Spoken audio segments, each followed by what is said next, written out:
seconds and just dwell on what you're going to say. Okay. Try not to think about the camera. Do we need to say the room number or anything? Oh, you don't need to say the room number. You can Just say say the the loss. level. That's fine. And whenever you're ready. Good afternoon. I'm Will Proctor, and I'm here with the Oral Legal History Project at the University of Pennsylvania. Today we're interviewing Professor Cruz Reynoso. Today is Friday, March 2nd, and we're at the Law Library at the University of Pennsylvania. Oh, we're doing the release?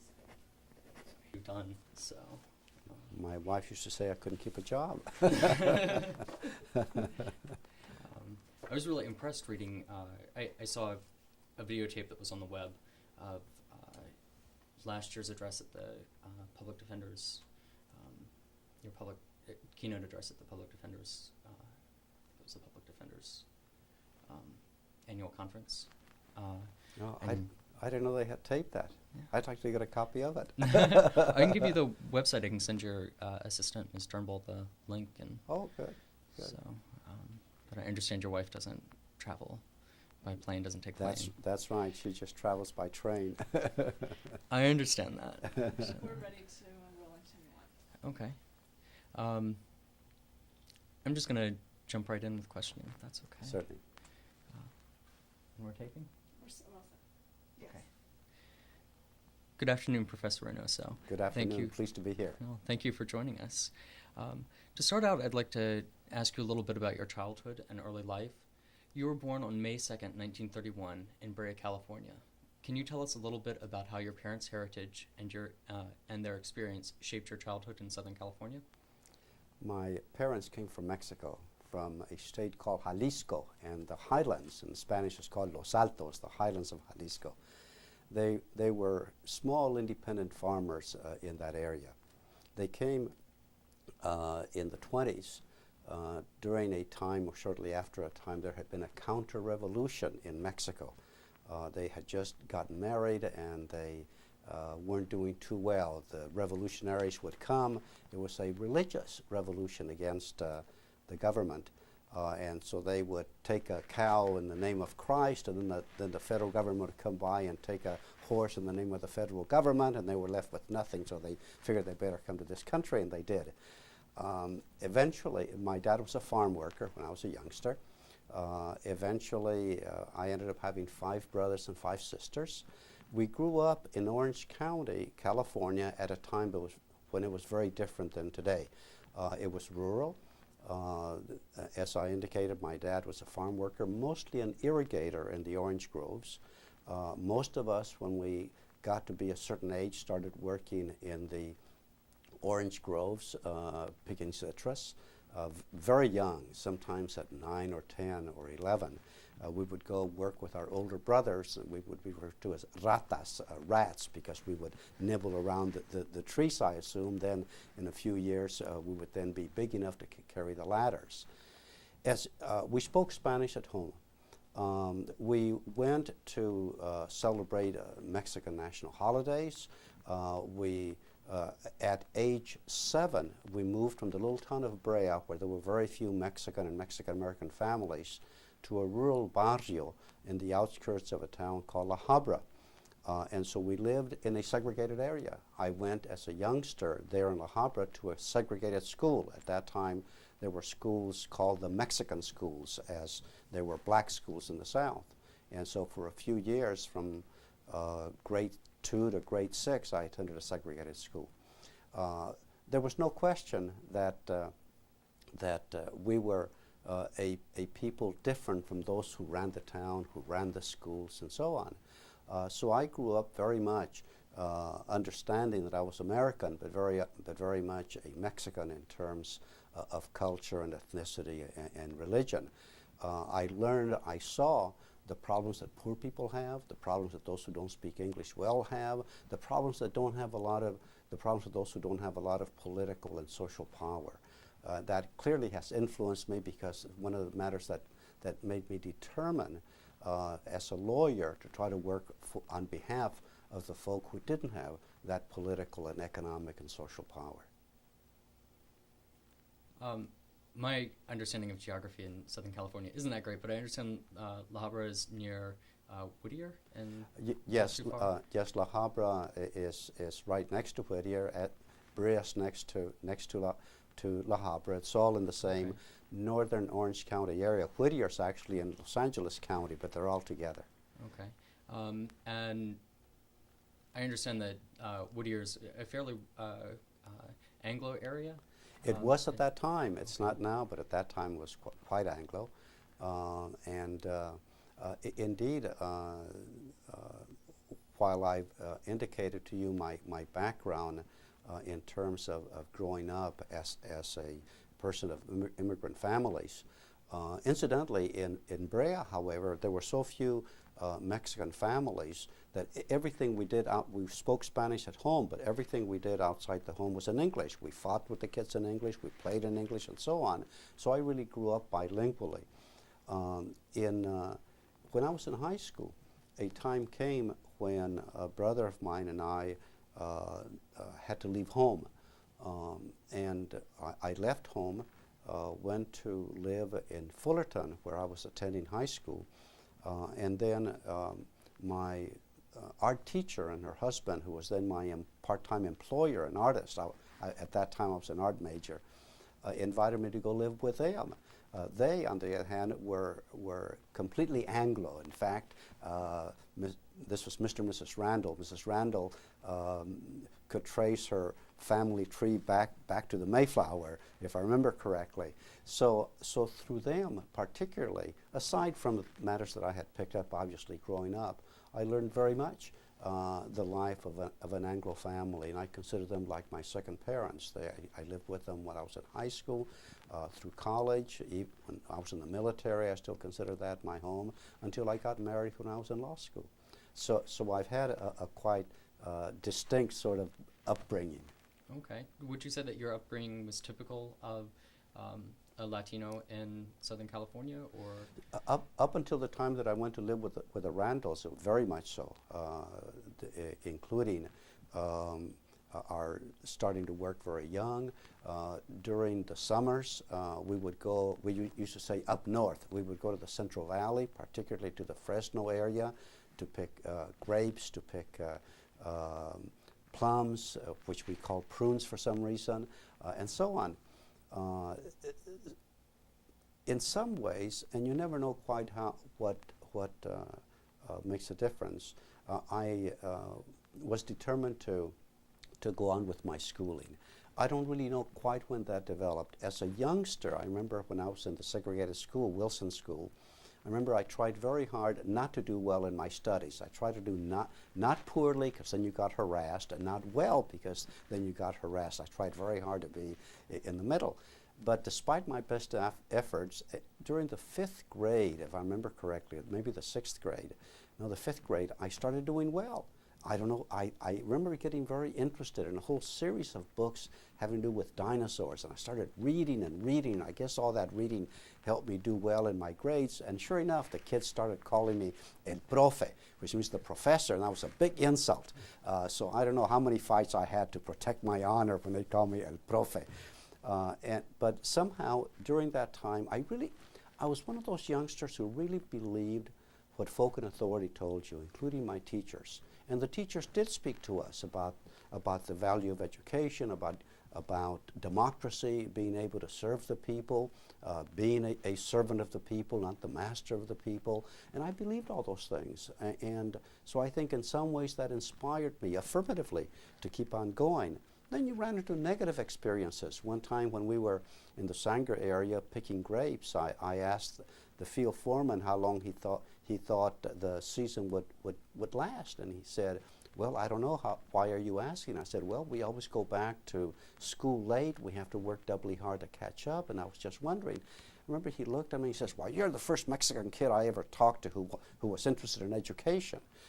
Well, he must not have met too many of us, but I remember feeling furious inside, and I remember thinking to myself, someday I'm going to go and look him up, and I'll have my college diploma in my left hand and poke him in the nose with my right hand. But as you might guess, I read about Mahatma Gandhi after that and nonviolence, so I never did look him up. But I remember that was sort of a negative impulse. You know, I was determined to try to show that folk in my condition of life could do well.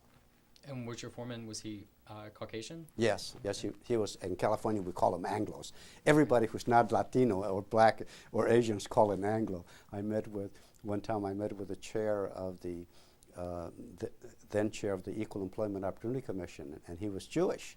And he said, "Is it true that in California I'm called an Anglo?" I said, "Sorry, that's true." He says, "I can't conceive of it."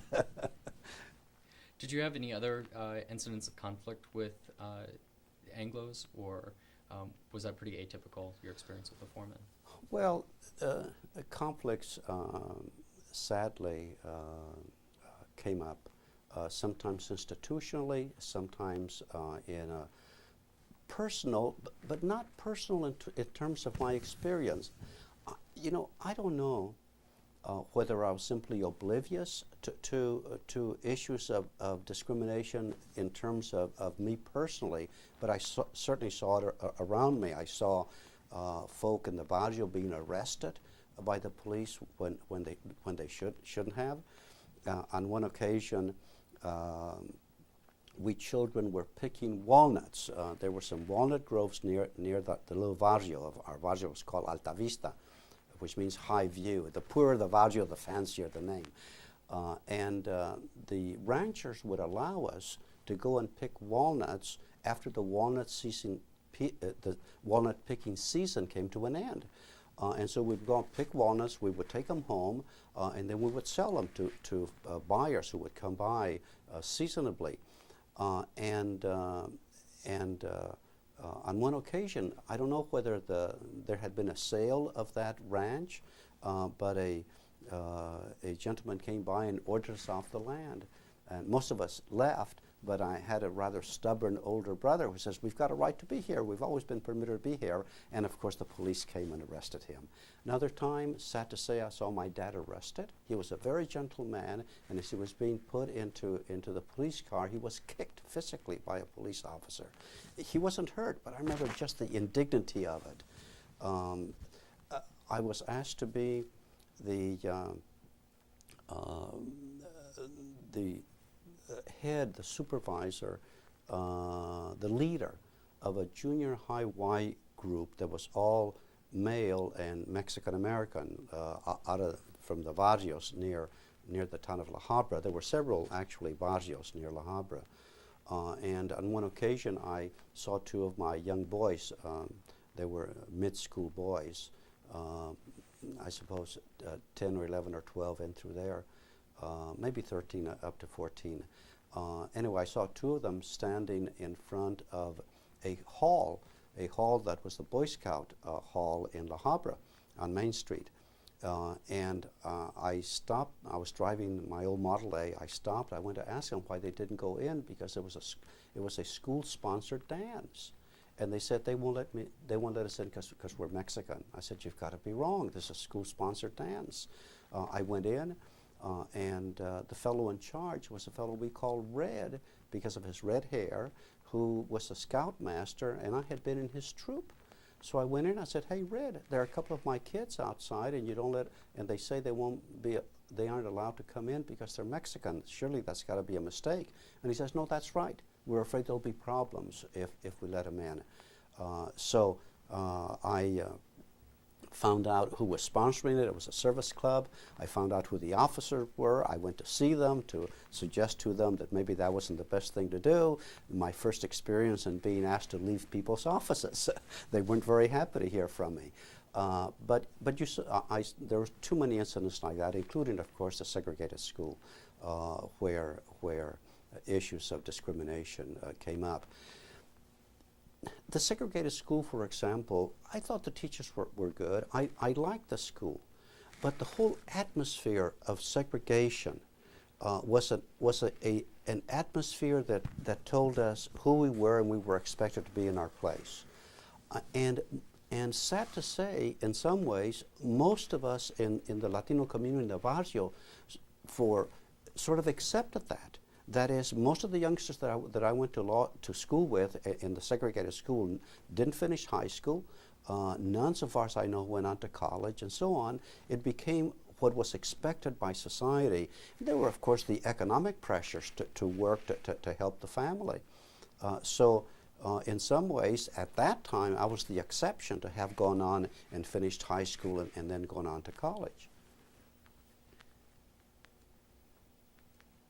On a more national level, we've spoken a little bit about some of the events on a regional and local level that influenced your childhood.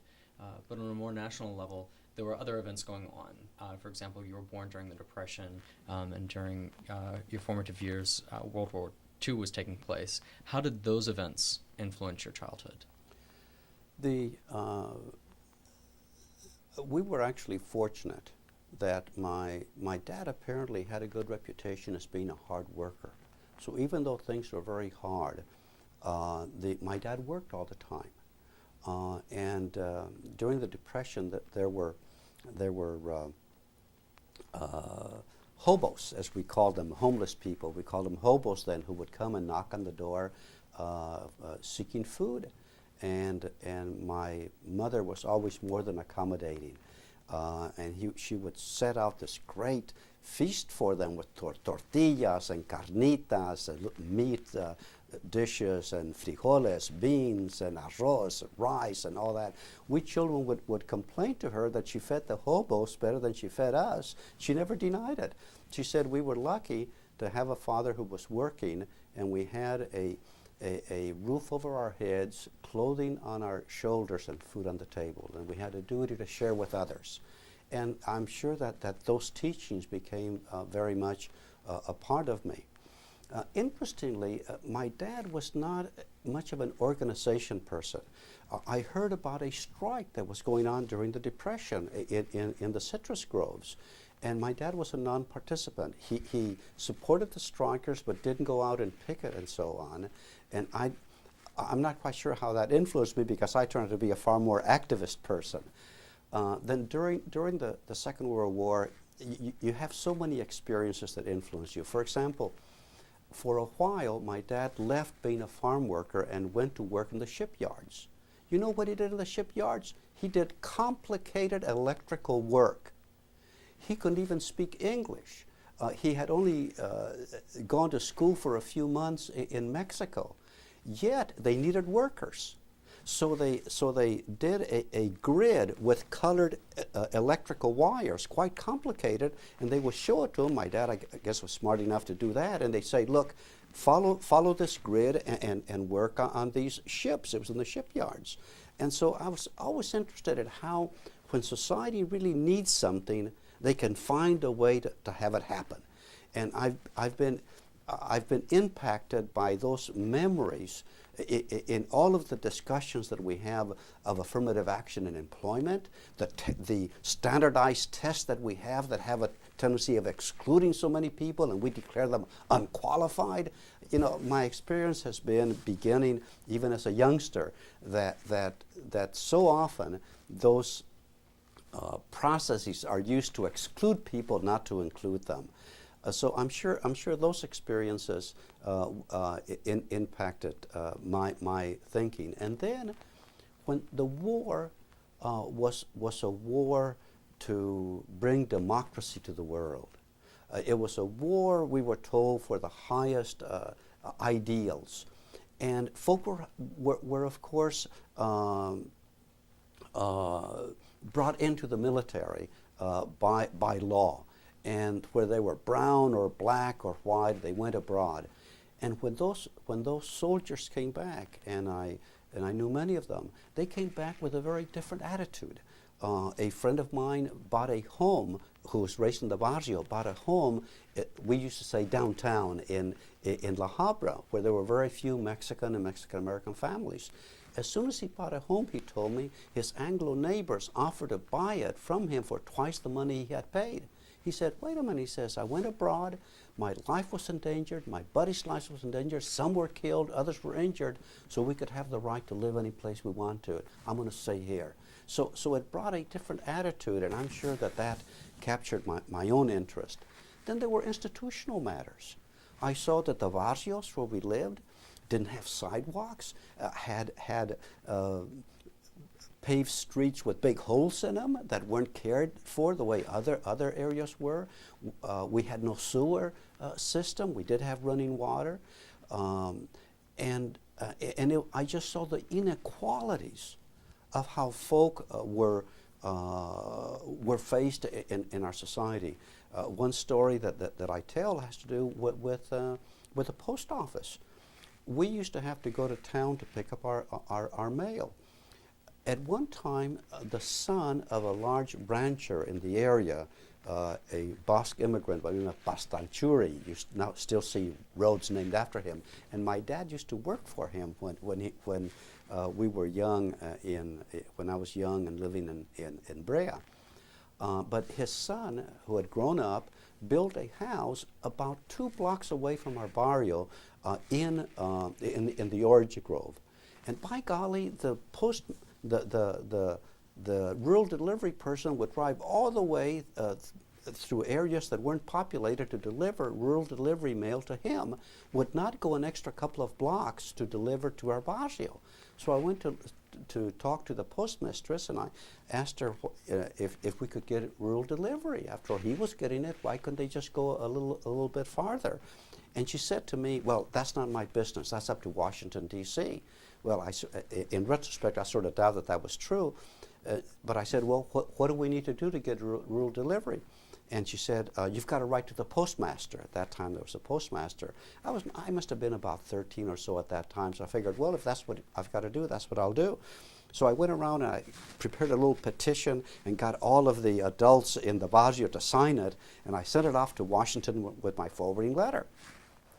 And sure enough, I got a letter. And it was typewritten, and it said, "Dear Mr. Reynoso," first time I'd ever been called Mr. And they said, "We got your letter, we're going to check it out." They said, "Unfortunately, we couldn't find the petition you referred to in your letter."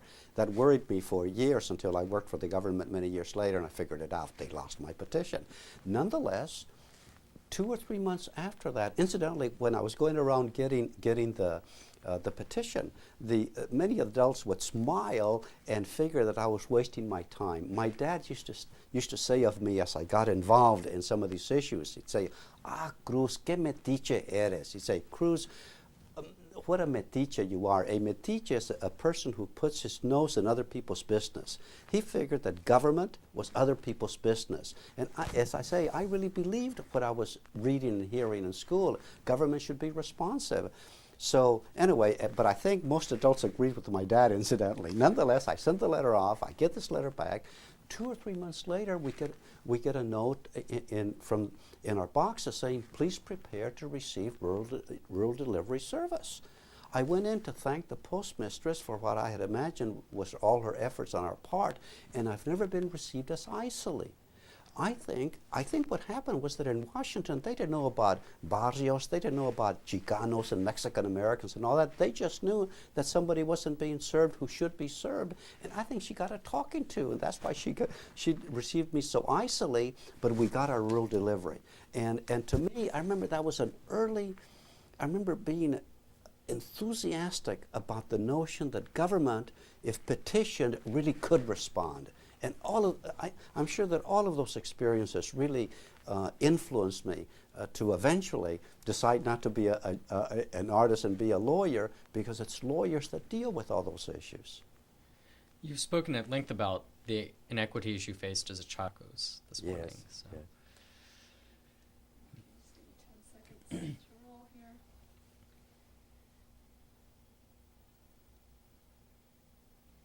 Yeah, whenever you're ready. You've spoken at length about the inequities you faced as a child, and also your role as an activist during your childhood. Are these the things that propelled you to attend college? I think so. I became clearly determined early on that for those of us who were poor and in the situation in which we found ourselves, about the only opportunity that we had to help ourselves and help those around us to go on to college. I thought about being a teacher, I thought about being an artist, I thought about other possibilities, but I saw education as the way to help my community and to help me personally. And did you continue as an art major through both your associate's degree and your bachelor's degree? Oh no, I just continued as an art major in high school. Even by the time I got to junior college, I was beginning to consider the law as a career. And I recall trying to be sure that as an undergraduate, I took the courses that would qualify me to go to law school. And was your family supportive of your decision to go to college and then on to law school? My mother actually was disappointed that her boys, in our family, we had a group of boys, my brothers, and a group of girls, my sisters. Then it got mixed up, brothers and sisters. And she used to say, qué flojos me resultaron mis hijos. En vez de andar trabajando, andan leyendo libros. She'd say, gee, look how lazy my boys turned out to be. Instead of being out there working, they're reading books. So she was rather disappointed that we didn't quit school at age 16, and she would say to help her raise our girls, she would say, as they should be raised, by which she meant that they would have enough money to buy some nice dresses. I remember one of my sisters fell and broke her tooth. We didn't have the money to send her to a dentist, and those were the things that my mom hoped for the younger children.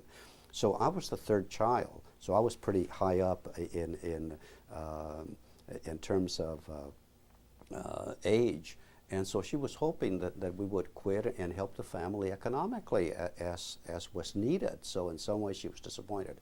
My dad used to say, a mí no me importan lo que hagan con que no sean ladrones. He would say, I don't care what you do when you grow up, so long as you don't grow up to be thieves, by which he meant so long as you do something honorable.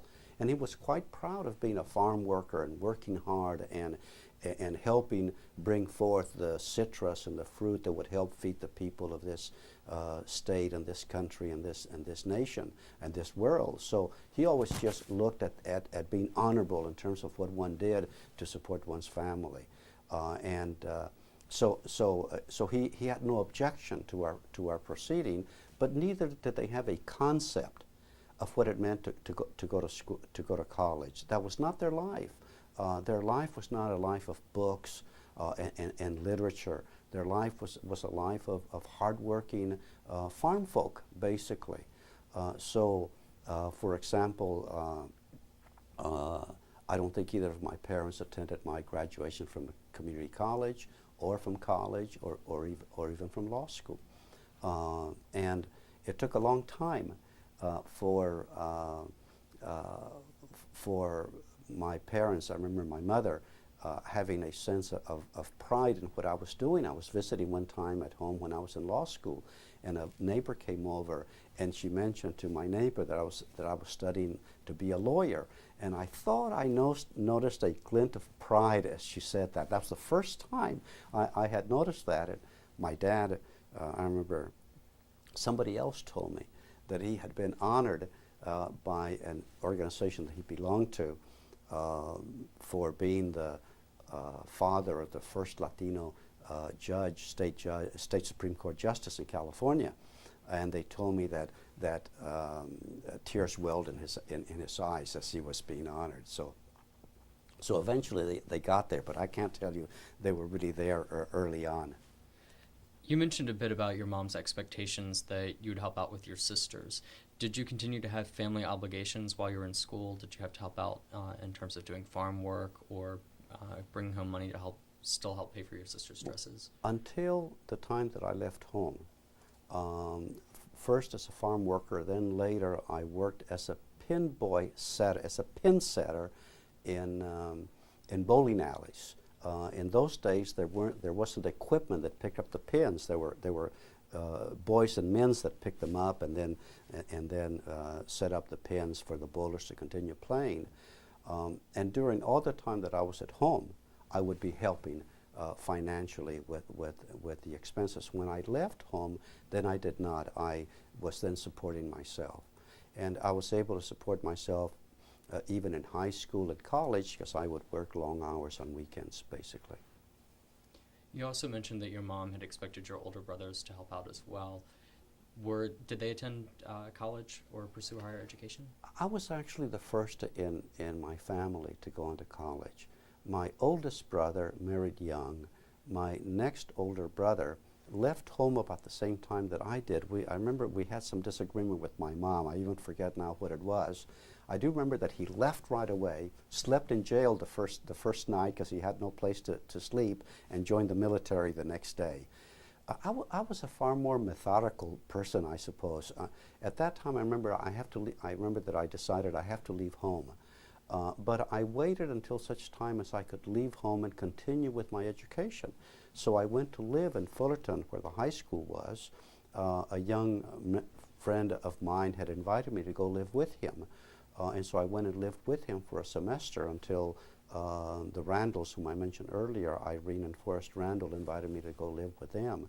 So I think that I was a more methodical, thoughtful person than at least my older brother, because I knew, as I indicated early on, that I needed to get that education.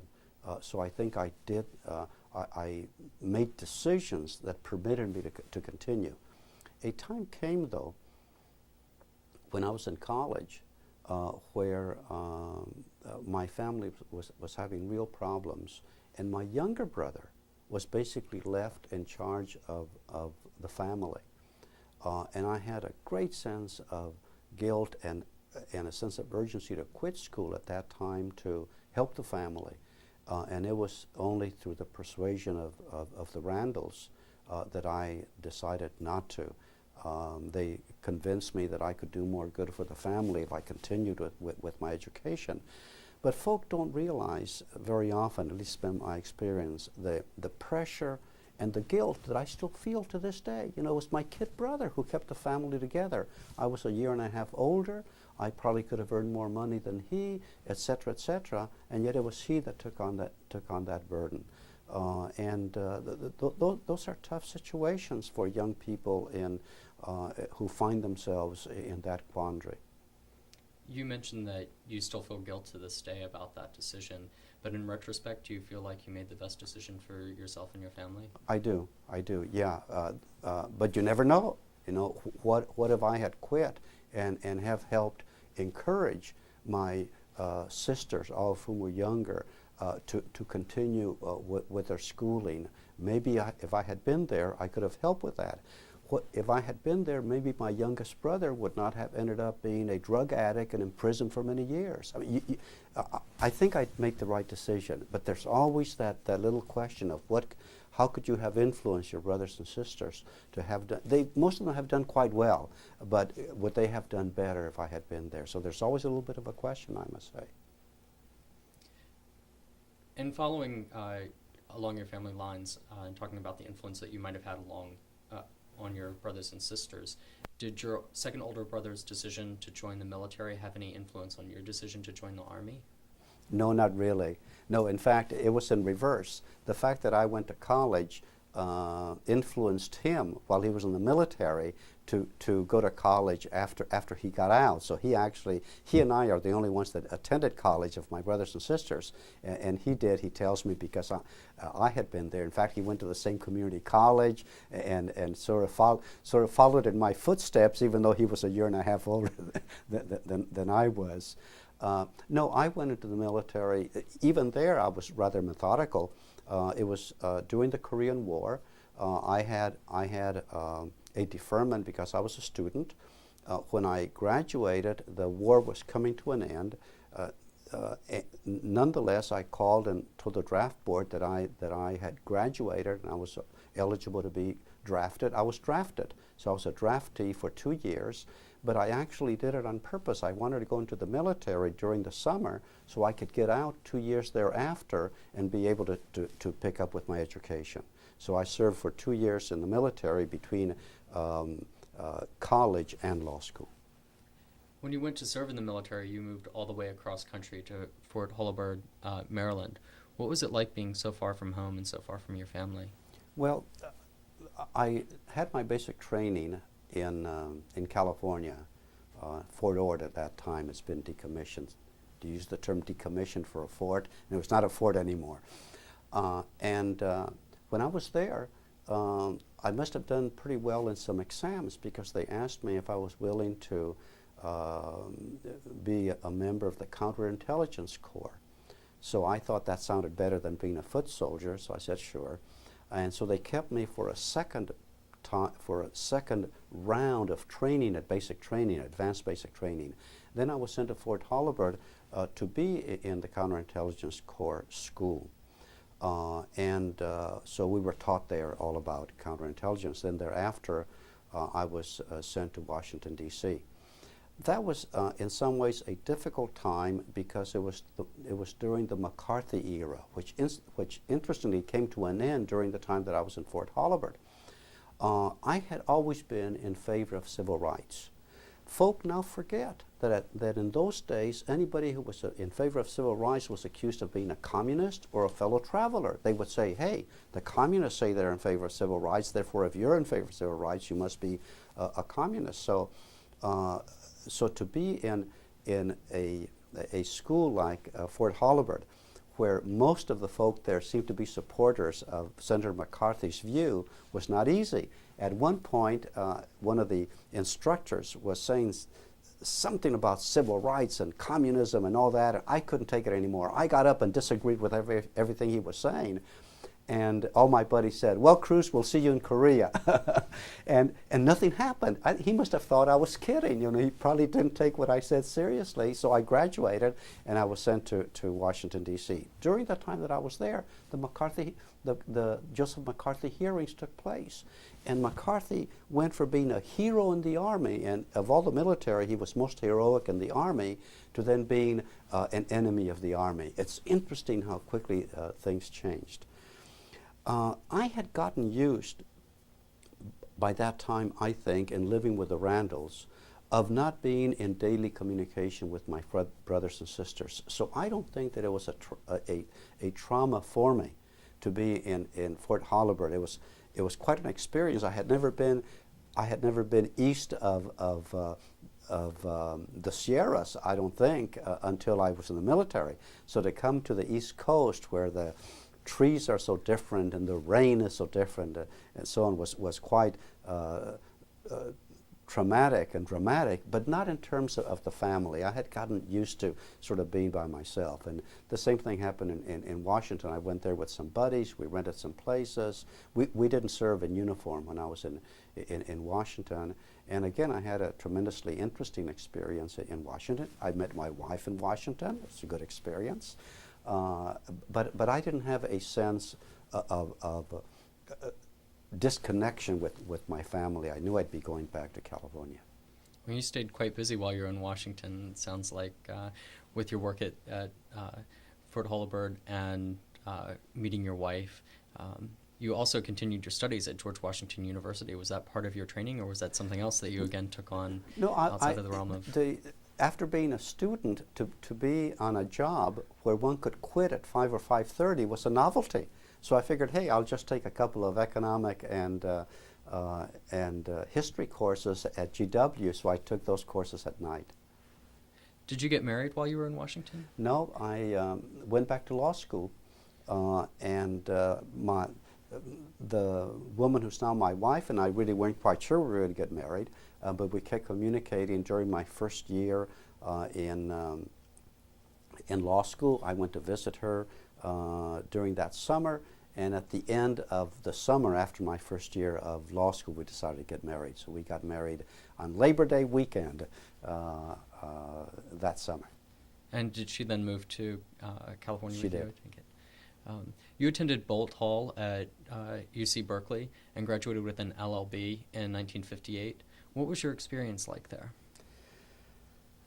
I went to law school because I wanted to be a lawyer. And my idea of a lawyer was a small town lawyer. I wanted to go practice in a small town, help people, deal with some of the inequities that I had seen growing up. I had very little contact with lawyers, really just two. One, which again influenced me, was one time when my parents needed a lawyer, and they looked all around Orange County, could not find one Spanish-speaking lawyer. So I went with them as their translator, and I remember thinking, you know, we should have lawyers who can speak Spanish and understand the culture of folk like my parents. Then another time when I told Mr. and Mrs. Rando that I had pretty well decided to go to law school, and they were somewhat disappointed that I was going to be an artist, but they said, if you're going to go to law school, you at least should meet a lawyer. So they introduced me to their family lawyer. I went and talked to him for half an hour. I remember walking out thinking, aha, I met a lawyer, now I'm perfectly qualified to go to law school. So I didn't know anything about law schools. In fact, the only reason I went to Berkeley was that it was a public school, therefore cheap, and I could afford it. And it was in Northern California, and I had spent all my life in Southern California, so I was looking for a change in geography. Those are the only reasons. When I got there, they said, oh, you're so lucky to be at such a fine law school and all that. I didn't know whether it was a good law school or a bad law school. And so I had gone there expecting to hear about the grandiose notions of the law, about equality and freedom and all that. When I got there, I found very little of that. But I had gone there to be a lawyer. So I figured that those were the things that I needed to learn and needed to do to be a lawyer. So I always enjoyed the study of law. I enjoyed being able to work with a problem and look at it from various points of view and analyze it and so on.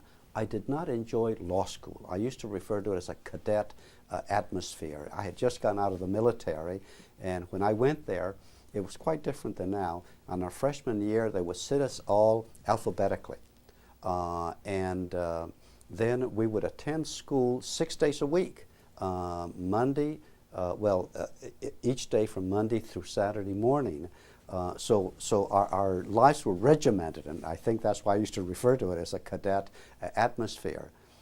But I enjoyed the law and enjoyed many of my colleagues. So the experience was a good experience, but quite different than what I had thought it would be. My dad went to medical school, and he said in his day they had classes 6 days a week as well, and so he gives me a hard time saying, you modern professional students, it's so soft. So, at the time you attended Bolt, though, the modern civil rights movement was nascent, and a professor at Bolt, Jeffrey Hazard, I believe he came a year after you left. I think he came in the fall of 1958, and you graduated in the spring of that year. He was very active in propelling the civil rights movement at Bolt. Was there anything going on while you were there, or did you have any involvement with the civil rights movement while you were there? No. I always viewed my role as a lawyer in a dual capacity. One as a lawyer to represent people, the other as a person who understood the relationships of law and the Constitution to the people, and as a citizen, I would be able to help people also, not just as a lawyer. So when I was in law school, for example, there was a political campaign going on, and one of the statewide candidates was a Mexican American, Chicano, out of Denver, a lawyer, and I remember getting involved in his campaign. And meeting with some of the Latino community in San Francisco. But in the law school itself, there was zero going on in that regard. Indeed, it probably would have been difficult since I was the only Chicano in my class.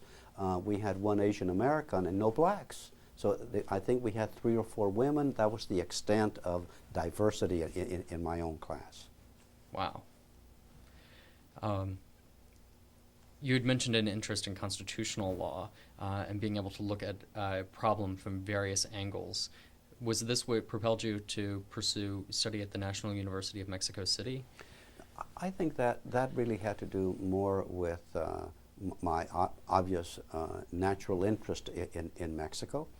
And I had also thought or toyed with the idea of maybe doing work in the international field.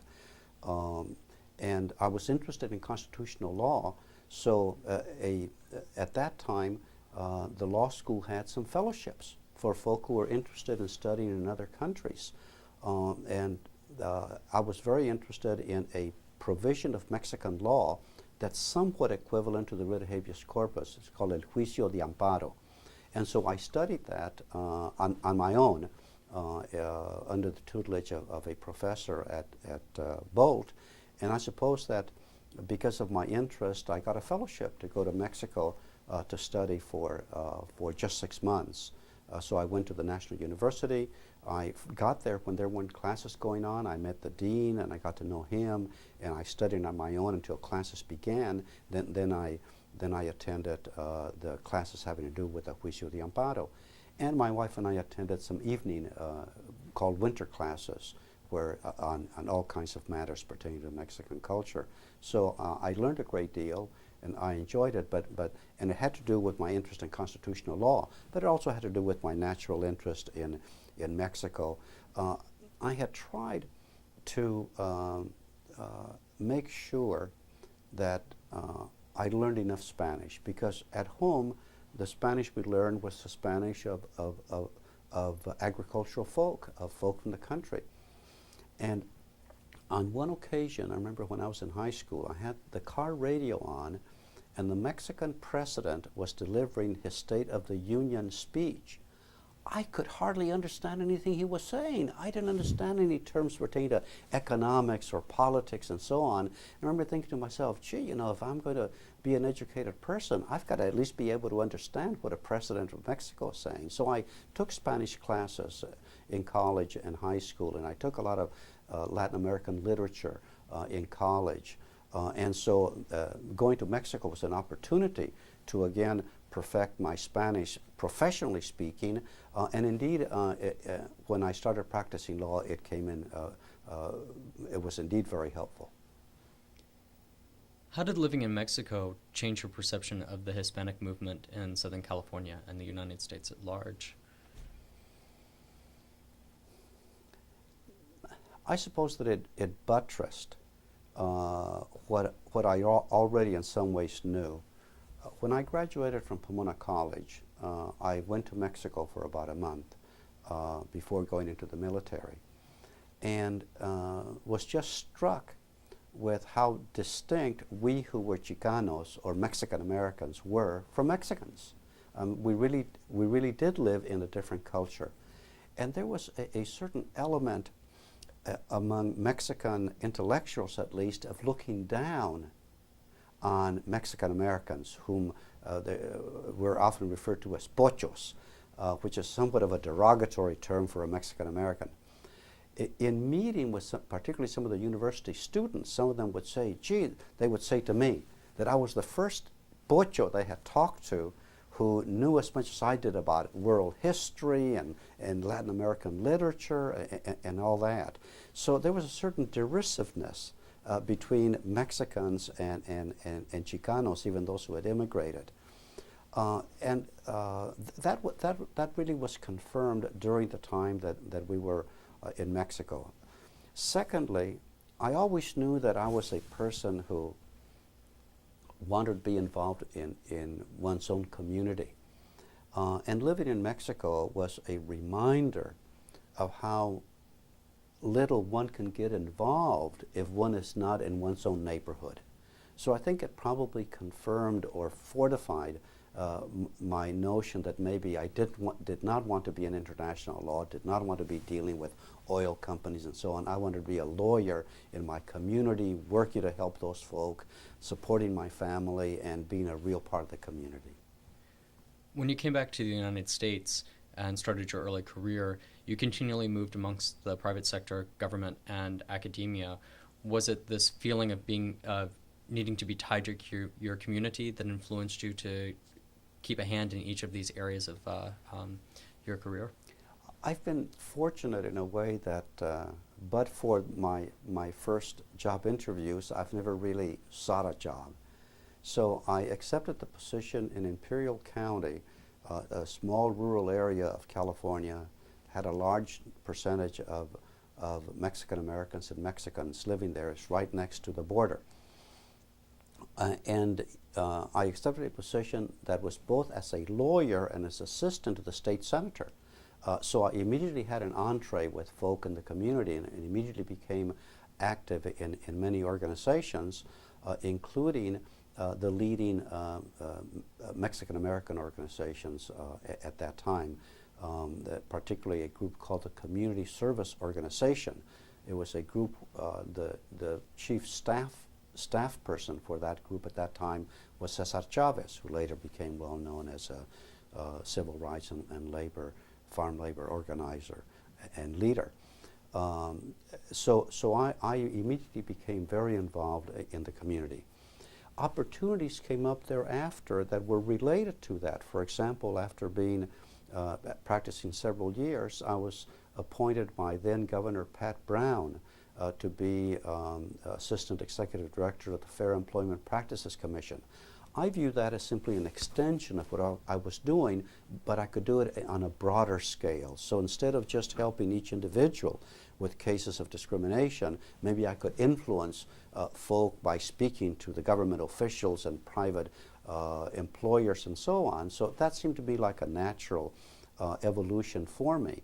Then while I was there, the governor invited me to be a staff secretary in his own office. And again, to me, that seemed like a natural evolution. I continue to be active with Latino and other groups throughout the state of California. Then I returned to practice in Imperial County. By that time, I had started with a small firm. Then I opened my own office. I was a solo practitioner. I hired a couple of associates as my work progressed. And then by the time that I returned to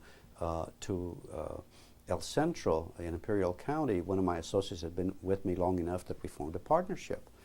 6 months after I returned, I got a phone call from Washington, where I was invited to go and talk to the chair, who invited me to go back to Washington to work with the EEOC. It was a new organization.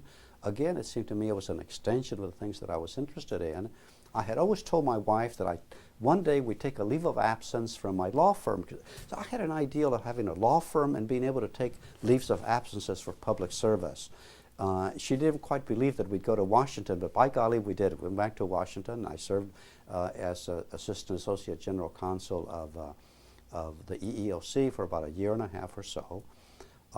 And we enjoyed Washington, but then I was invited to go back to San Francisco to join a poverty law firm called California Rural Legal Assistance.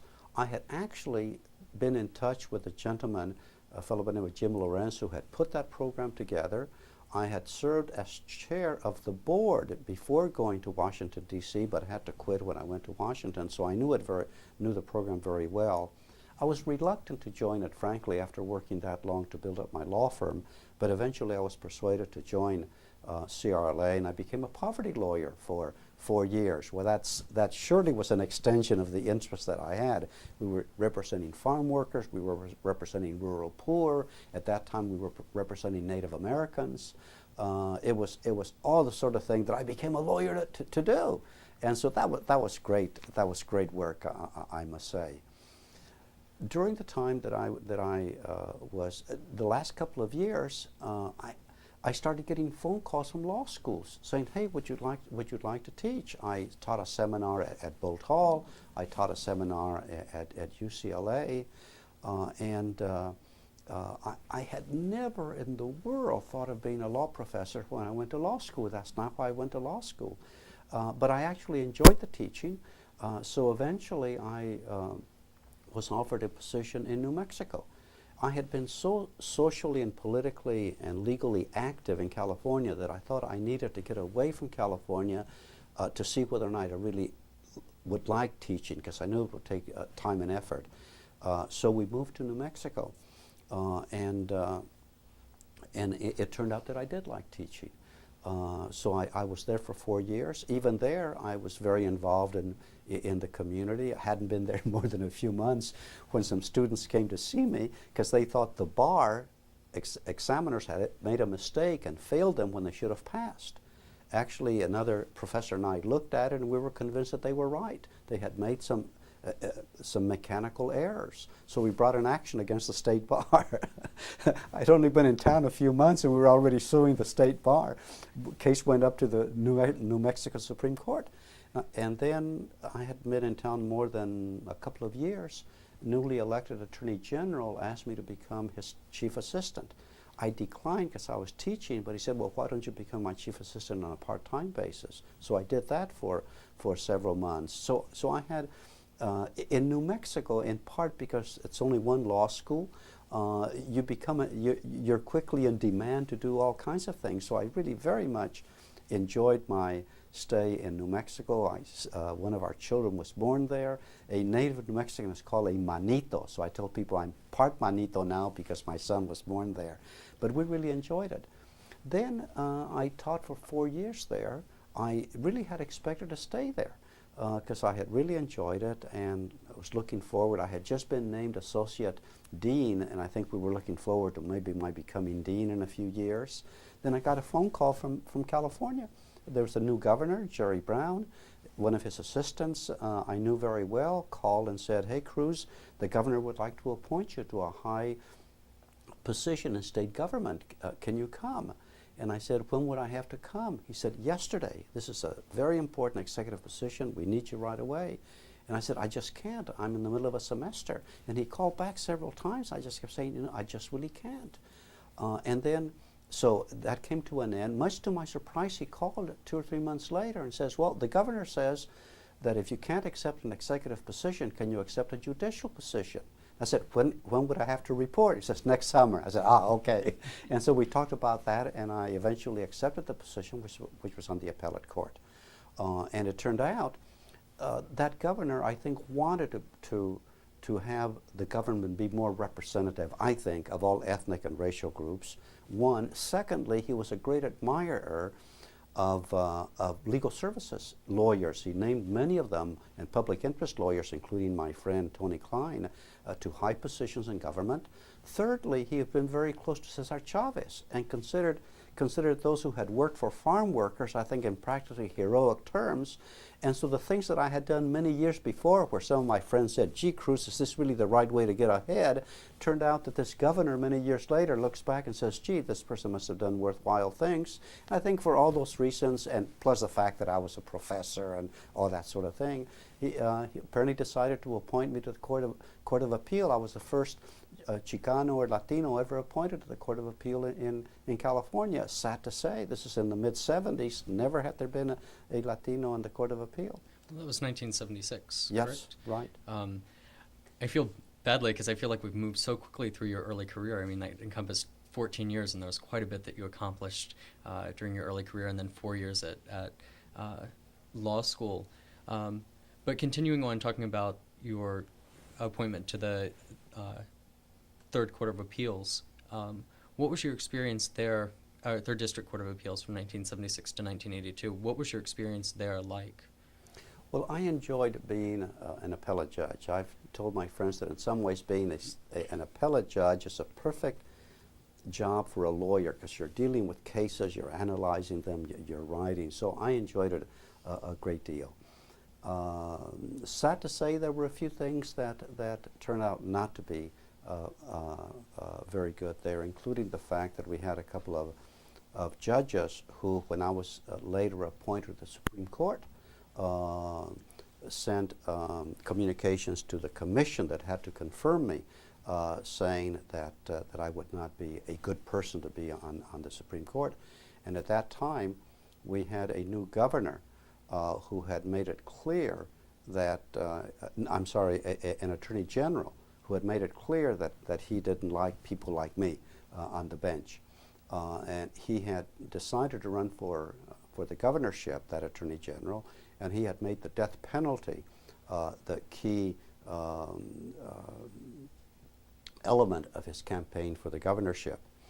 So when I was appointed to the Supreme Court, it was rather extraordinary to have a couple of your colleagues say of you that you weren't that you shouldn't hold that position. As you might guess, my other colleagues came physically and spoke on my behalf and all that, so I was confirmed. In California, appellate judges need to be confirmed by a constitutional commission composed of the Chief Justice, the Attorney General, and the senior presiding justice of the California Court of Appeal. And so in that process, I was confirmed by the Chief Justice and the Appellate Justice, and I had a negative vote from the Attorney General. The two judges expressed the view that I was too interested in poor people, that I was too interested in Latinos particularly. In fact, one said that I felt that they were my constituency. Of course, one never said that, and never felt that. As a judge, my constituency was all of the people of the state of California. But that turned out to be a sad experience. One of the judges later was appointed by the president to a commission in Washington, and the senators knew of those charges. Oh, he had referred to me in his letter as a professional Mexican. And so they asked him, what was a professional Mexican? I forget what he responded, but he did think that there was anything negative to be calling somebody a, quote, professional Mexican. And he said, well, it's nothing worse than calling an Italian a wop, and then he used a couple of other pejorative terms, and the Senate committee declined to confirm him to that position. So that was a sad experience for me in terms of those colleagues. But beyond that, I must say I really had a good time. I mentioned to you that in my younger life and in my later life, I see all the issues of discrimination and how they apply to folk, but I confess that I've never seen them really directly applied to me. If they have, they haven't told me. Fortunately, I've had a good life professionally. I just haven't felt it personally. One time in high school, a kid called me a dirty Mexican. That was pretty clear, I knew what he was about. But other than something that bald, for me at least, the issues of discrimination that I've seen have been more institutional type issues. I think it's interesting that you talked about the response that this one judge had to you in calling you a professional Mexican. And it seems that if the shoe was on the other foot, and you called him a professional Anglo for, ruling in favor of big business or something like that, and saying that the Anglos were his constituents, that sentiment might be quite different. Well, sad to say in some ways, I think that he took our legal opinions and personal opinions also, that is philosophically based, somewhat personally. For example, there had been a challenge to an affirmative action plan by the University of California at Davis Law School. That was after the Bakke decision. He wrote a majority opinion declaring affirmative action unconstitutional under the California Constitution, even though the California Supreme Court had already ruled after Bakke that it was constitutional. I wrote a rather strong dissent saying, appellate court judges have a great deal of power. One piece of power they ought not to have is to completely ignore a recently issued Supreme Court opinion.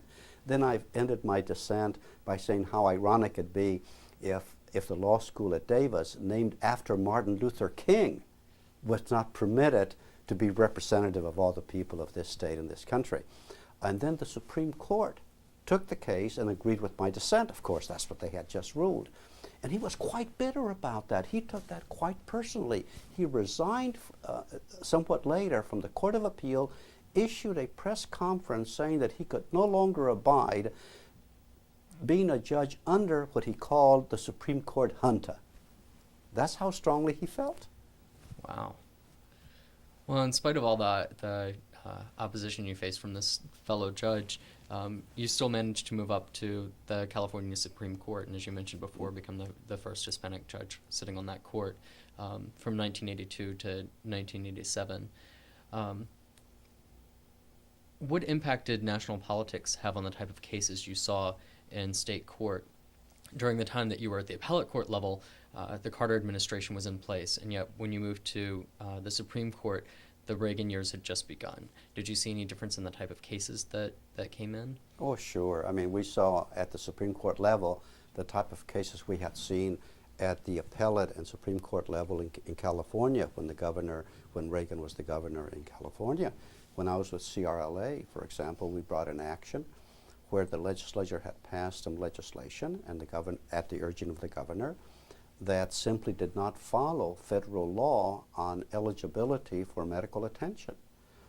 And we brought the action successfully before the appellate court.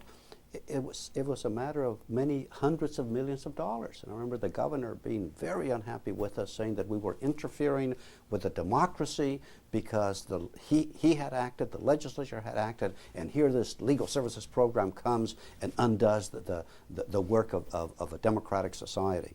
Of course, it didn't take much for us to point out that they were violating the law passed by Congress.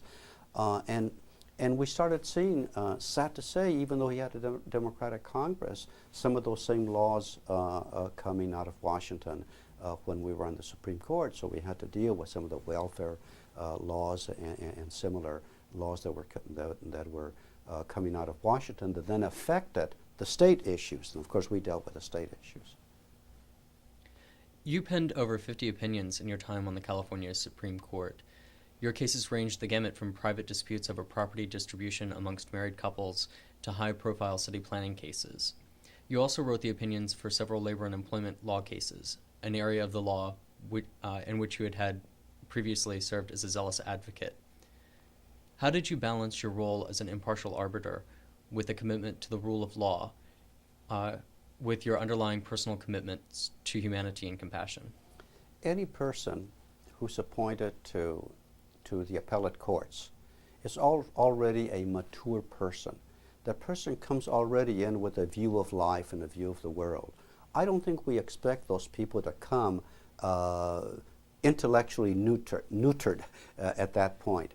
The magic of the appellate court system of requiring 3 judges at the appellate level, and in California 7 judges on the Supreme Court level, is that by having those folk, all of whom come with different ideas, interact, that the opinions will be clearer, will be sharper, will better serve the people of that jurisdiction, in my case, California. So I felt that I brought something special to the court. There were no other judges who had been farm workers, no other judges who came from immigrant families, no other judges who were bilingual as I was. I could share with them my own experiences and my own knowledge, just as they shared with me their experiences and their knowledge. And I think to have a diverse court, as we did, made for good law. So I never felt that I should ever suggest to them or to me that I should change my social views. Now, we're all constrained as judges. When I was on the Court of Appeal, for example, I remember issuing a ruling that affected negatively all of the state workers. I happened to be riding a van at that time with state workers, but the issue was whether the legislature had a right to do that. I felt that constitutionally they did, even though I happen to disagree with what the legislature did, but I thought they had a right to do that.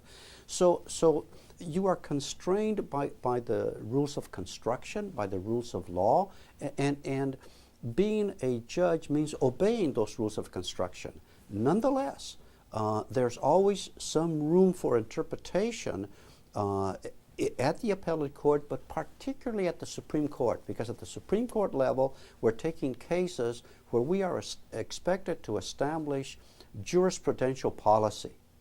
And I think we're expected as judges to bring to it our own life view of what good jurisprudence is, of what good government is, of the role of government. For example, I happen to feel that in a democracy that's a majoritarian, the role of the courts is very special in protecting minorities. And I don't mean just racial or ethnic minorities, any minority, based on the constitutional precepts that everybody should be treated equally, with due process and so on.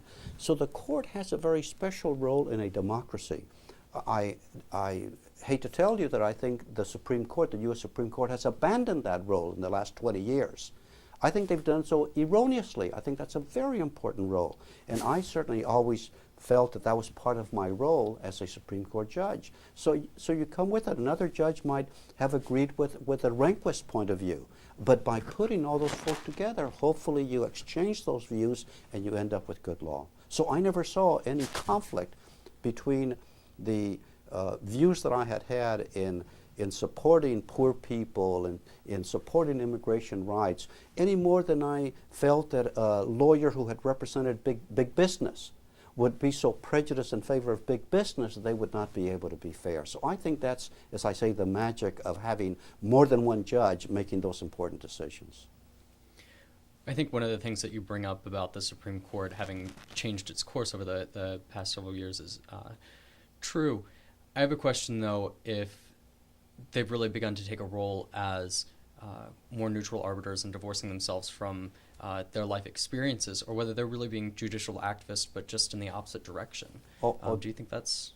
Oh, I think they're absolute judicial activists. That they're about changing the law, and Rehnquist, I think, has been rather express about that. And sad to say, in my view, they've succeeded, particularly in the civil rights and human rights area. One of the cases for which you wrote an opinion, Darcy's v. Woods, addressed the issue of whether, quote, the state may disadvantage citizen children eligible for governmental assistance on the basis that they live with their brothers and sisters who are undocumented aliens. Speaking for the majority, you held that the Equal Protection Clause of the California Constitution did not permit such disparate treatment. While the opinion appears legally sound, did you encounter any criticism, as you had at the appellate court level, because you were known as a Chicano advocate, and here you were writing an opinion that found in favor of the Chicano community? That case was an interesting case in which I will share with you something that reminds me of how difficult it is to reach opinions. We had voted to take that case, and then the Chief Justice assigned that case to me to prepare a memorandum for the court's consideration before oral argument. I had gone through that case and had reached a contrary conclusion in my first memo, different than the final opinion. Fortunately, lawyers on both sides were very, very good, and judges, even at the Supreme Court level, depend on lawyers and their argument. We had a custom then, as I'm sure is true now, of discussing the case afterwards. It was a very close case, and several of the other judges said, Cruz, we appreciate the depth of your analysis, but why don't you take a second look at it? My inclination, my sort of emotional inclination, was to come out the way I did. I had actually intellectually come out to a different conclusion initially. I went back after that meeting, read a lot more of the congressional record and so on, and finally reached the conclusion that I do in this opinion, and was one really where my colleagues were sort of with me already. So the short answer is I received no criticism on that case. It was a tough case. It was a tough case to analyze and to reach. One of the difficult things about being an appellate judge is that you try to be fair. And when you have a natural inclination to go one way, I think sometimes you know that, and so you try sort of extra hard to be fair, and sometimes I think you end up going a different way, out of that strong sense that you've got to be fair. So here I had actually intellectually gone against my natural inclination initially, but on spending a lot more time reading in greater depth the congressional debates, I became convinced that this was right, not only emotionally, but it was the right thing intellectually and legally. This was a very difficult case for me. Wow. I hate to wrap up the discussion about your time on the Supreme Court because it sounds so interesting, but I would like to know about how you finished your time on the Supreme Court. Your detractors enjoy spinning your departure from the Supreme Court, granting you, quote, the dubious distinction of being the first Associate Justice of California's Supreme Court to be voted out of office in more than 50 years, end quote. Do you mind sharing your version of events and what led you to leave the bench? Oh, not at all.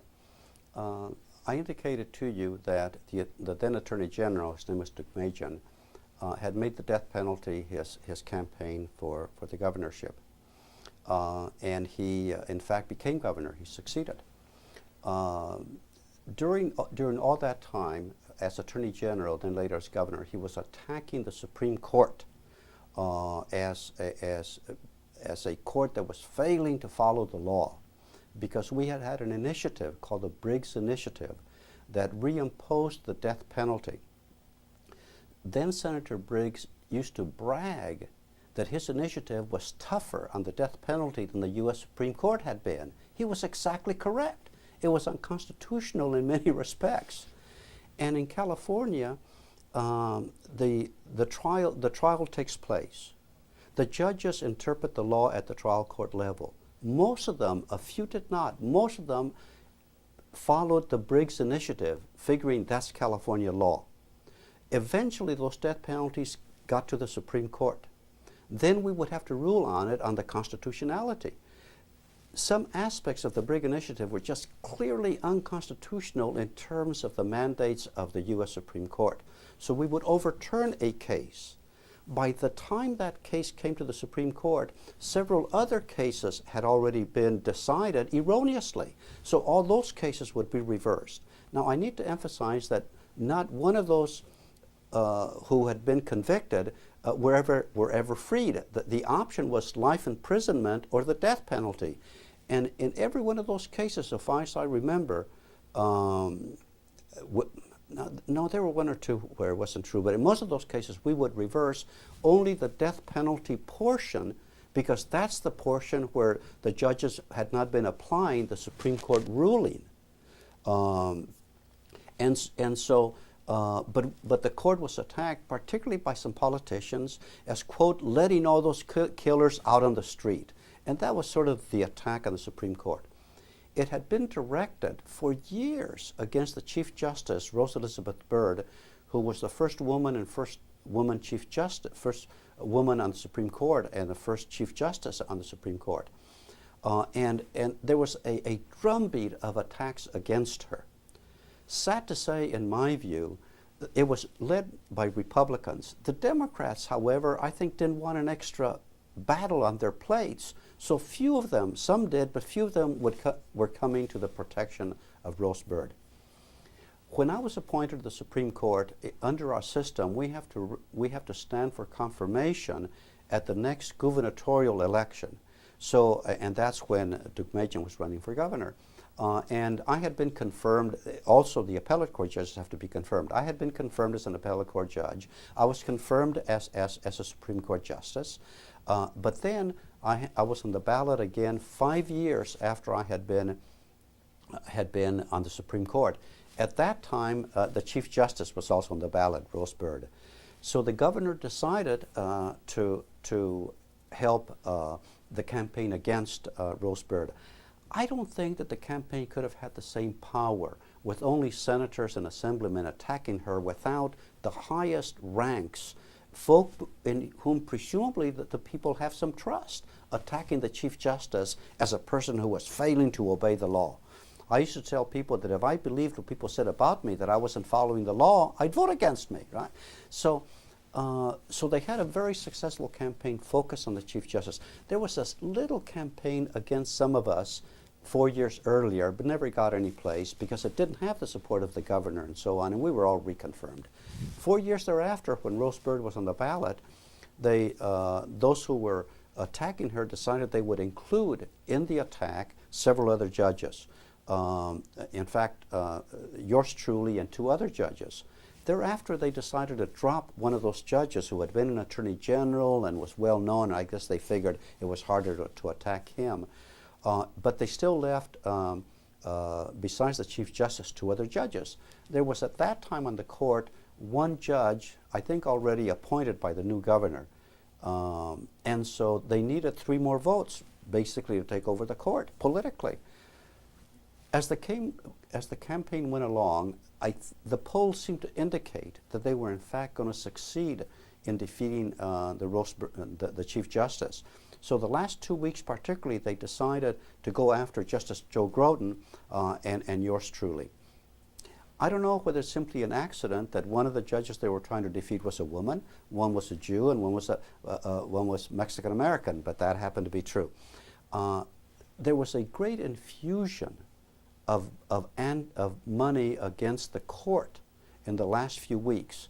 And they went on television, and they're very effective, as it turned out. In fact, the consultants who put that campaign together later received an award for having such an effective campaign.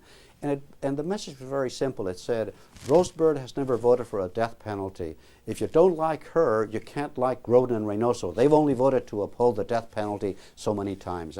We had all upheld the death penalty in several cases, but not most, principally for the reasons I indicated. And it was a very effective campaign. They raised, I've heard, over $10 million. Meanwhile, the people who supported the court weren't used to it. That's been the only time where there was that good an organized campaign against the court. Many years before, there had been an effort to unseat some judges who had ruled in favor of fair housing, and the realtors were unhappy with them, but it really didn't get any place. So this was really the first effort. It's the only time in California where judges have not been returned. When I was appointed to the bench and to the Supreme Court, I simply assumed that I would be there until I retired. That was the expectation in California, which in part, I think, had led to the greatness of the court. That is, judges felt that sense of confidence.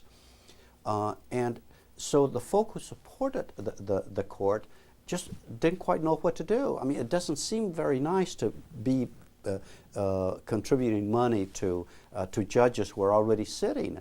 And we ourselves had no experience with that. In fact, I waited a long time to even name a campaign consultant, which I eventually did. I'm not sure that it did much good. But basically what happened was that the Republicans attacked the court, particularly the Chief Justice, with all of their political guns. They went on television with millions of dollars, and the Democrats, with very few exceptions, did not respond. So what were the people of California to believe? It seems to me that if I were a citizen, I'm surprised that we got as many votes as we did. If I were a citizen, I think that was most of what they were hearing. So it was basically a very effective campaign, and three of us were not returned.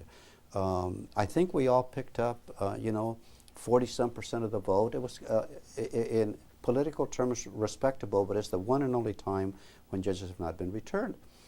I remember meeting with a very distinguished and lovely politician who was supporting us. And I remember he saying, Cruz, he says, you're such a great judge. We need you so much. Don't you think you could vote for the death penalty and a few more of these folk? And I remember thinking to myself, he was a lovely person, thinking he was doing the right thing, and I didn't really respond to him as I thought to myself at that time. I'm a judge. I'm here to do the right thing for each individual person. How could I say I'm going to vote in favor of putting this person to death if I've concluded judicially that he shouldn't be put to death? I mean, that would be the worst thing that a judge could do. But even he was beginning to look at us like politicians. And I think the campaign succeeded in making the judges look like politicians. The governor, who was a lawyer, didn't bother to point out that none of those people were out on the street, that they were just being retried on the death penalty, on the imposition of death. If they didn't get the imposition of death, they would be in prison for the rest of their lives. He didn't bother to talk about the Briggs Initiative and how our initiative violated the Supreme Court. So we had to overturn many of those cases, not all, but many of them. So in my view, it was really a fraud upon the people, but a successful fraud upon the people. After that experience, would you ever consider returning to the bench? Not at this point in my life, but I would have at that time. Some folk were urging that I be appointed to the Ninth Circuit, for example. If that opportunity had come up about a year or two or three after I left the bench, I would have accepted it at that time. At this point, I'm in a different stage in my life, and in our own lives, we go through different chapters. I enjoyed being on the court. Once I left the court, I enjoyed having the freedom that you have when you're not on the court to speak out on the public issues and so on, as I had done before, but now with a little bit more prestige, a little bit more say in the community. Well, since then, you've returned to private practice. In 1988, you joined Kay Scholler, and then in 1991, you joined the law faculty at UCLA. Earlier, we spoke a bit about your experience as a law student, and now I'd like to talk to you about your experience as a law professor.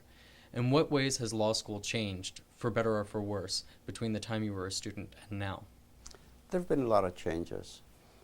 It's not so much of a cadet atmosphere. There's a great more freedom.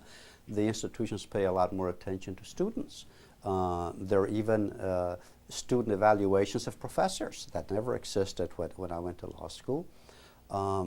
The law schools now, compared to when I went, of course, are far more diverse in terms of race, ethnicity, gender. This year at UCLA, over 50% of the incoming class is female. We have also more diversity, not as much as we should, but more diversity in the faculty. We had practically none when I went to law school. I think we do have more interests in social issues, even today in poverty law and consumer law and so on than we did in the days when I went to law school. Far more options for students. At the same time, those are affirmatives. At the same time, they're negatives. When I went to law school, I was on the GI Bill. I paid all my expenses out of the GI Bill, which I think was $100 a month. That is, we really had something akin to free public education even in law school.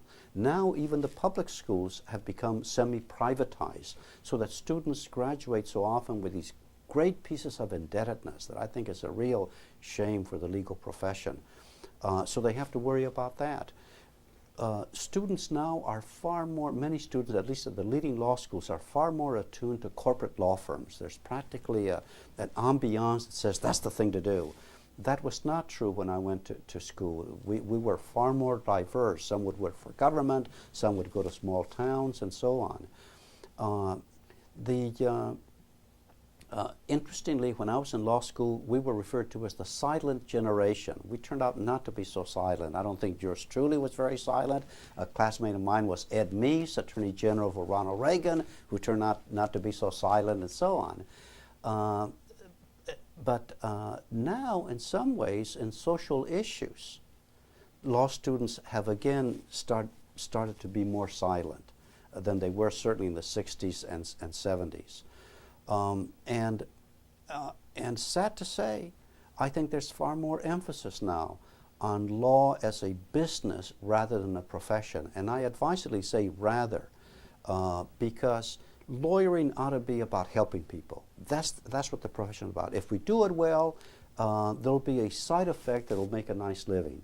But I find that a disproportionate large number of students, particularly those with high LSATs and high grades, become lawyers for its economic rewards. And frankly, I lament that. I think I see that more now than I saw it when I went to school in the 50s.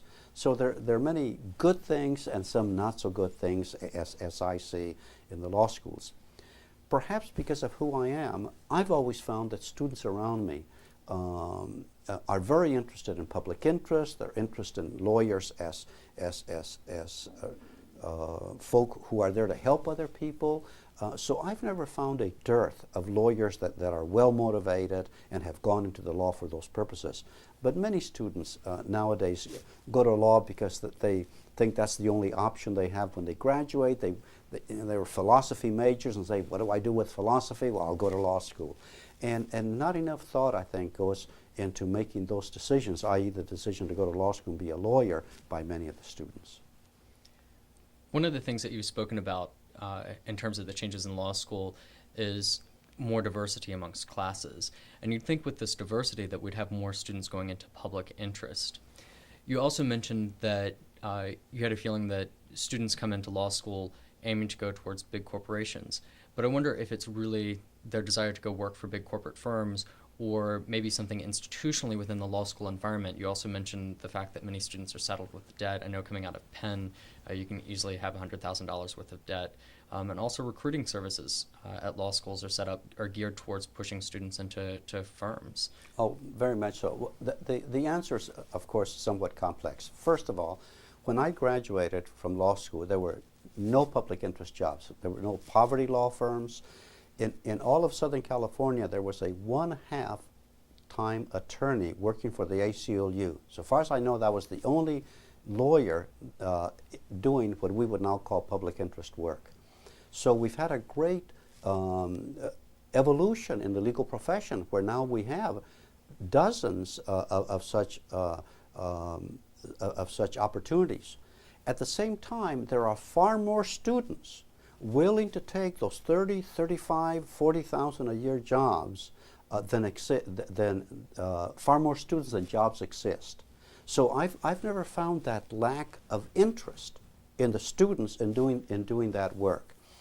I remember talking to a friend of mine, a Latino lawyer, who said he went to law school to become a poverty lawyer, couldn't find a job with a poverty law firm, went to work for a law firm that turned out into a corporate law firm. It wasn't when he joined it.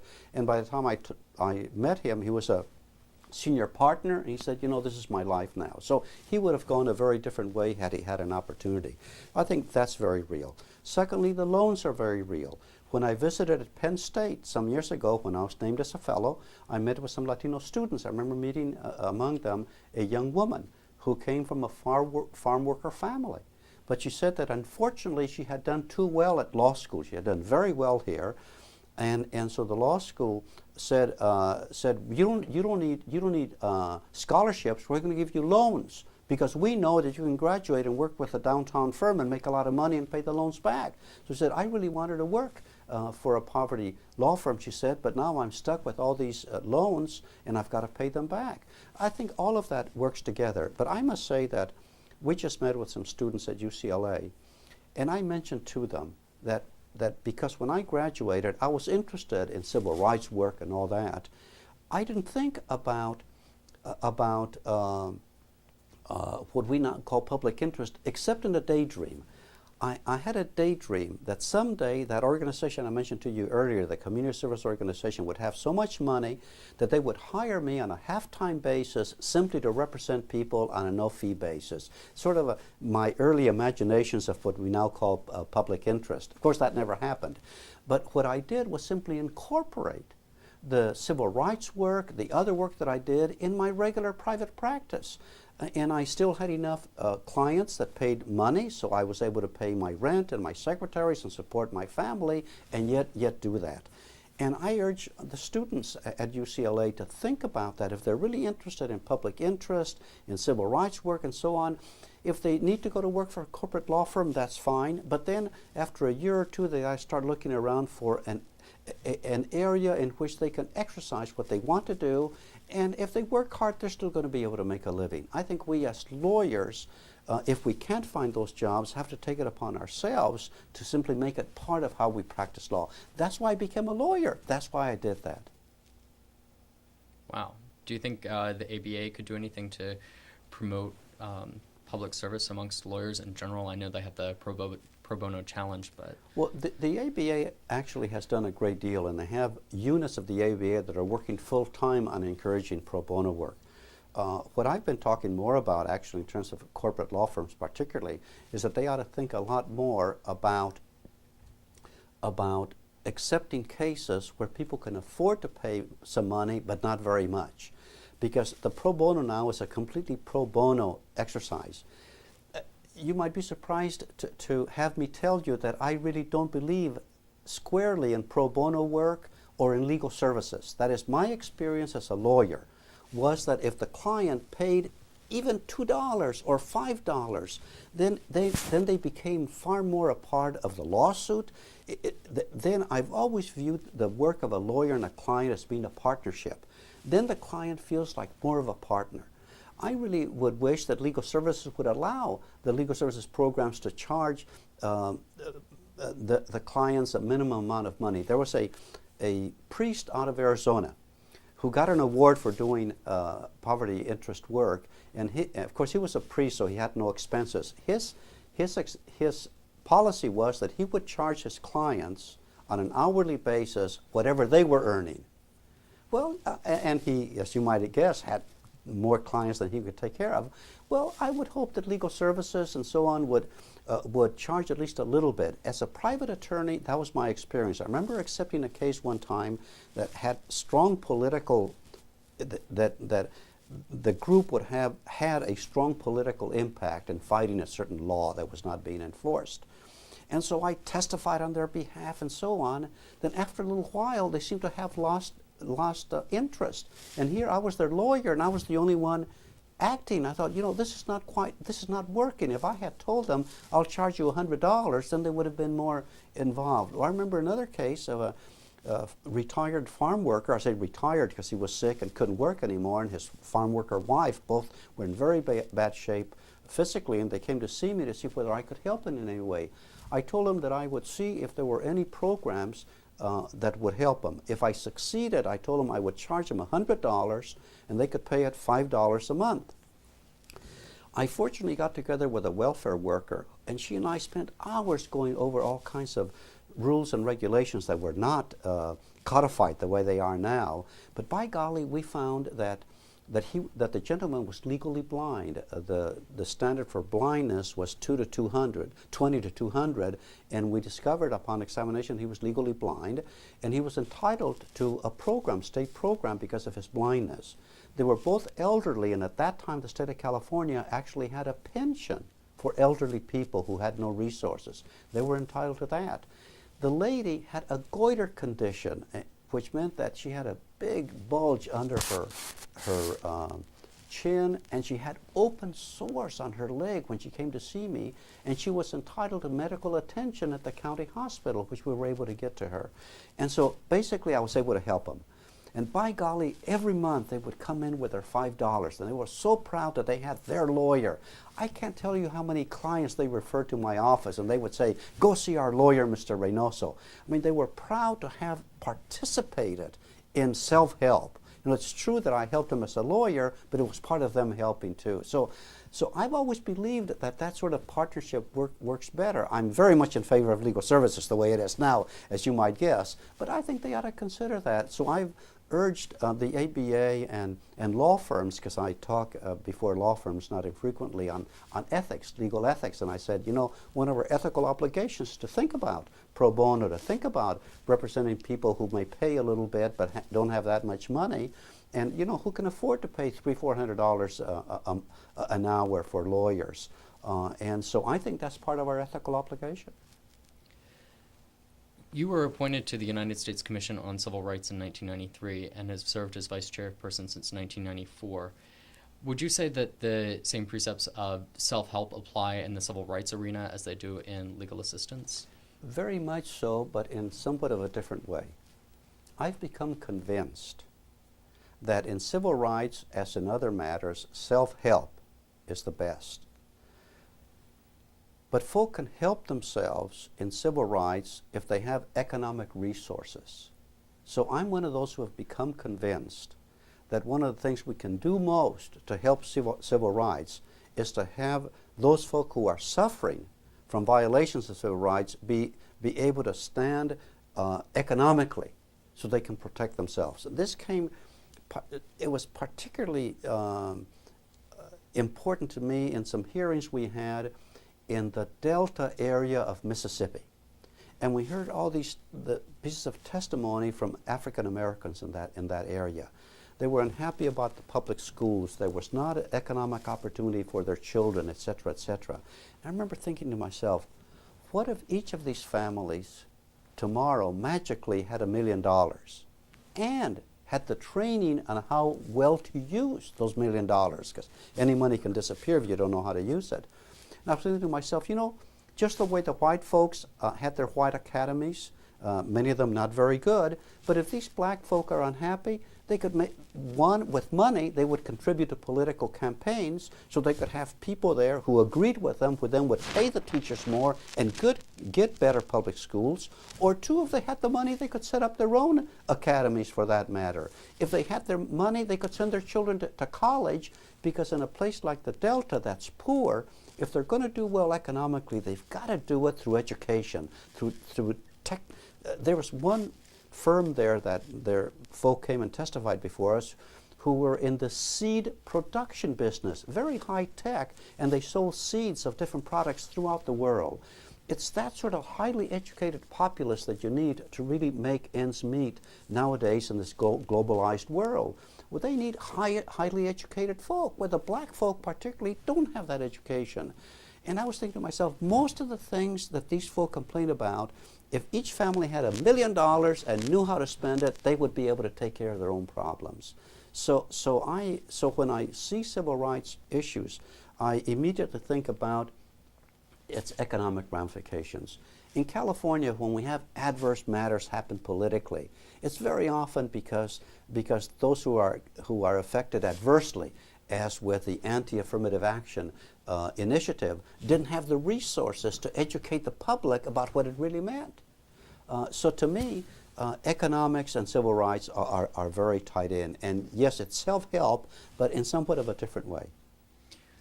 How do you feel economics impacts illegal aliens? It was one of the issues that came up in the case you had about citizen children who were living with their non-citizen illegal alien brothers and sisters receiving public aid. How do you feel that illegal aliens should be treated by the United States in terms of economic rights?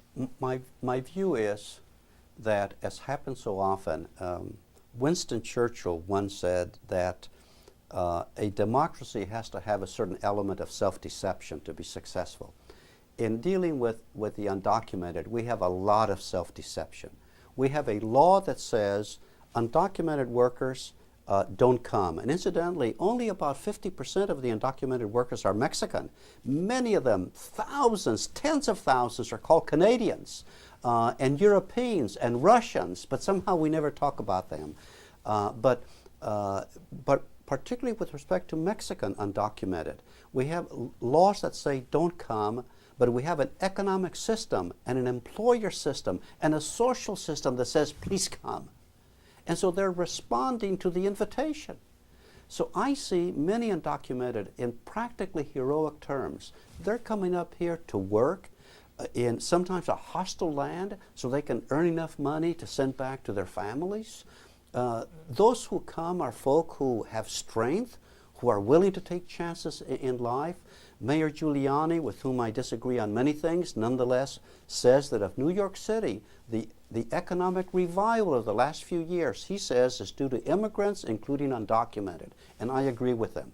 Since we have a national policy that violates our law and encourages them to come here, when they come here, we ought to treat them as full human beings. That doesn't mean that we won't enforce the law when we need to, but we still need to respect them as human beings and understand that many of them are really fine human beings that should be treated with respect. And if we enforce the law, and I'm in favor of enforcing the law, we should do it with equality, with can't even say magnanimity, can't even pronounce my words now, but approach it with respect for them. Because they are fellow human beings. But mostly, frankly, I object to the fact that we have laws that say don't come, and all of our policies encourage them to come. Well, it seems like we have a similar paradigm within the drug trade. I don't know if you've seen the movie Traffic, which is a highly acclaimed movie that's about drug trade in America. It's now playing in theaters across the country. And it gives the impression that border towns like Tijuana and San Diego are the floodgates of drugs into the heartland. And also gives the impression that the Mexican government and many Chicanos are fueling rather than fighting the American war on drugs. Do you think that the paradigm of the Drug Enforcement Agency saying we don't want drugs in our country and having these laws in the book saying we don't want drugs in our country conflicts with the underlying social structure? Absolutely. The war on drugs, in my view, has been an absolute failure. And it's been an absolute failure in some ways for the same reason that we were talking about in terms of the undocumented. We want drugs. We buy drugs. It's our people who use the drugs. Those folk are just providing what we want. If we're going to fight drug use, we have to do it internally. And we have to do it by providing resources for folk who become drug addicts. We have to accept the reality that it's mostly a medical and social problem. Only later does it become a criminal problem because we don't respond. It's our problem that we're blaming Mexico and Colombia and Asia and so on. Is again a matter of fooling ourselves. And so long as we continue to think that armament in Colombia is going to stop drugs, we're absolutely wrong. We will stop drugs when we stop the demand in this country. That's what's driving it. And our responsibility as citizens and as a nation, and for the protection of our own people, is to indeed solve that problem internally. We know there are many programs that work. The wealthy, when they get on drugs, don't end up in prison. They end up in centers that help drug addicts. But the poor end up in prison. I was reading a figure that says that we now have 2 or 3 more folk in prison during the Clinton years than we had at the beginning of the Clinton administration, because I'm sure of the war on drugs and so on. I think it's been a devastating effort on our part against our own people, against young people, against Latinos and African Americans. I think it's been a terrible, and it's given rise, I see, by district attorneys sometimes violating the Constitution, all in a higher effort to fight drugs because they're so terrible and they affect our young people. And I agree with all that. I mentioned to you that one of my younger brothers ended up in prison because of drug use. He was turned in by my family because he got to the point where he was trying to get other members of the family on drugs. It's a terrible thing. He's the only brother that I have. He's done pretty well since he got out of prison many, many years ago, but hasn't done as well as the others because the drugs, I think, somehow still affected his mind. So I'm not one of those who thinks that the drugs are good. I don't believe that. I've always had qualms even about those who say that marijuana is okay. And the reason for that is sort of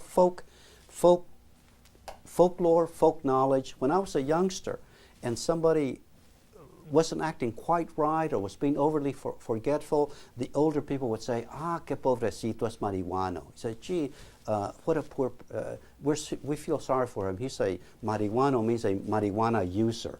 So at least as I grew up with the notion that anybody who uses marijuana extensively for a long period of time and intensively is affected. I don't know whether that's true or not. You read a lot of literature that says it's not true. But it can't be good for you. So I hate to tell you, I don't drink alcohol. I don't go to X-rated movies. I hate to tell you. So I'm absolutely against drugs. Nonetheless, we're doing it in this country. It's up to us to take care of it and not to be blaming Mexico and Colombia and all those other folk. That's the way I feel it. And I think that if we accept that reality, we will cut down on folk going to prison, we will cut down on criminality, we will help people, particularly when they first get on drugs. And I think if we spend half the money, that $1 billion we spend, I think it was just on those crazy ads that went on television saying, don't take drugs. If we spend half that money on helping people who are on drugs and help them with the jobs they need and help them in those programs that get them off drugs and all that, I think we'd be a lot better off. Do you think there's a role for the Civil Rights Commission in addressing these issues? Oh, absolutely. No, we've addressed already many of the police community issues, and in fact, we're issuing a report now where I've urged the staff to look on the war on drugs as a civil rights issue, and the first draft, I must tell you, didn't include that, so I wrote a memo saying, hey, look at this, so hopefully the second draft will have something about that, because it's really a very important issue for us as Americans to deal with. One of the things that you spoke about earlier today at the Sparrow Conference was a shift in the dialogue from talking about civil rights in America to talking about human rights. And I think one of the things that people in the majority hear when they hear civil rights is special rights. And do you think that a move to a discussion about human rights in America would alleviate that problem? I'm not sure that it would alleviate that problem, but it would expand it. Because human rights deal with economic rights, with medical rights, with rights of privacy. It deals with the whole gamut of human experience. And when we deal with civil rights, so often, you're right that people immediately think about, there come those ethnic and racial minorities, and those are the folk we think about in civil rights. Indeed, even on the Fifth Amendment, you have folk who often speak against the Fifth Amendment, particularly prosecutors and police officers, until it turns out that they use the Fifth Amendment, and then they agree that it's a good thing. So you have sometimes a sense that a constitutional protection is for those people, whether it's those people who use the Fifth Amendment until I need it, or those people who are being discriminated against because I'm not. And I think that expanding the discussion, because all of what we call civil rights comes within what's generally referred to as human rights. And I've just been interested, as some of the other folk mentioned, that I've traveled in other countries lecturing on issues of human rights, and all over the world folk talk about human rights, and here we just talk about civil rights, which we take directly out of the Constitution. But through the international documents that we've agreed to and so on, we ought to be talking in a broader perspective. I always think about the freedoms that we fought for in the Second World War. I was a little boy, but I remember one of the freedoms was freedom from want. Those are one of the 4 freedoms, if I remember correctly, that Franklin Delano Roosevelt told us we were fighting for. And now we forget about that freedom. That's what I would call a human right, not a civil right as we describe it. So I think it would be helpful in our country to expand the dialogue, to talk about human rights. You have recently garnered many accolades, or over your career you've garnered many accolades for your public service. Most recently, you were awarded the prestigious Presidential Medal of Freedom in 2000, and in the same year you were also awarded the Hispanic Heritage Foundation Award in Education. Do you feel these awards validate the stand you have taken for civil rights over the years? I do, actually. It seems to me, when I was a young lawyer, as I indicated to you, sometimes even folk in the Latino community, I remember one elderly gentleman, a leader in the Latino community, coming to see me and saying, Cruz, he says, I notice you're defending a criminal, a person accused of a narcotics-related crime. He says, it really doesn't look right for such a fine young man like you defending a person accused of such a terrible crime. And I had to explain the role of a lawyer. I'm not sure he was ever quite convinced. And then I would represent farm workers, and friends would say, hey, is that the way for a young lawyer to get along? Then I became a poverty lawyer, and some folks said the same thing about poverty lawyers. But that's why I became a lawyer. And then to have many years later get a Presidential Medal of Freedom, where it seems to me the American people, through their president, were basically saying, Cruz, the things you did were worthwhile. I think it's a great validation for the things that I've done, and more importantly, I think an encouragement for young lawyers to think about some of the things, think about doing the things that I've been able to do in my professional life. Well, thank you for your time this afternoon. I'm sorry we don't have more time. I have lots more questions to ask you. You certainly have had an illustrious career, and I'm sure will continue to do great works. Again, thank you for being here today. Well, it's been my pleasure. I hope it's of some help. Great. Done?